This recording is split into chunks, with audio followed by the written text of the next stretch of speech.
All right, let's bring in our think tank. Joining us tonight in Englewood Cliffs, New Jersey, criminal defense attorney, former prosecutor Albert Wunsch III. Also joining us in Stamford, Connecticut, criminal defense attorney Darnell Crosland.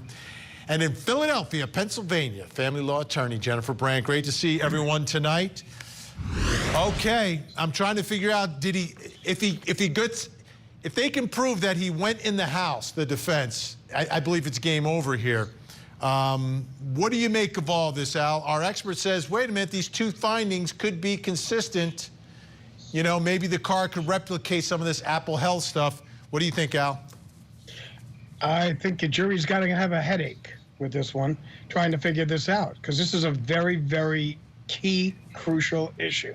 And if they can't tell me whether or not it was because he was going up and down on the street for 60 seconds before he got hit by the vehicle, or because he was actually in the house, I mean, that is crucial to this case, and it may bring that reasonable doubt up for a jury as to whether or not this is exactly what the prosecution is saying happened. I also don't think it was a brilliant move for the prosecutor or the district attorney in this case to get up there and make that public service announcement. I thought that was ridiculous. Well, I mean, that's not let me tell you, things are supposed to getting be intense. Things are getting super intense up there. I understand that, but you know what? He's supposed to be above that. And for him to get on there and give this thing and just like, I want it to stop now, like that's going to make it stop.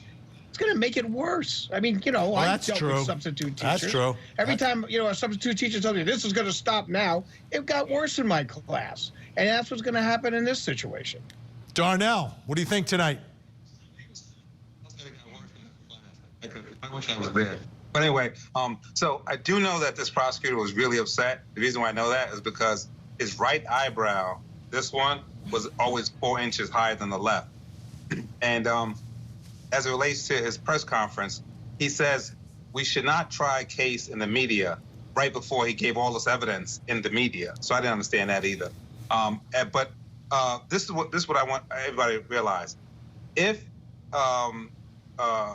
one could argue that going up steps was indicated by the Apple device, the prosecution is going to have a hard time saying, yes, that could be that, but it also could be a speed bump, or it could be going up steps. It's almost like Philip Morris arguing about what can cause cancer. It could be peanut butter. It could be all. Once you're arguing that in the negative, you're losing.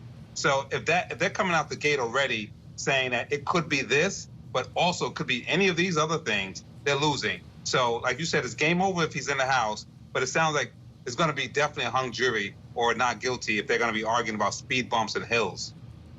All right, Jennifer Brandt, do you want to talk about the phone evidence, or you want to talk about the DA's eyebrow? I think I'd rather focus on the DA's eyebrow, Vinny, because it was definitely up. But I agree with Darnell. I mean, talking about this case and bringing up all this evidence is exactly what he's telling people not to do. And, you know, he's basically enticing people to come in and make a bigger issue of all of this. And by the way, where does this guy, the turtle guy, I mean, and all of these people, where do they have the time to get involved in this case and be so passionate about it? That, to me, is really incredible, that you have all these people in the community supporting the defendant here.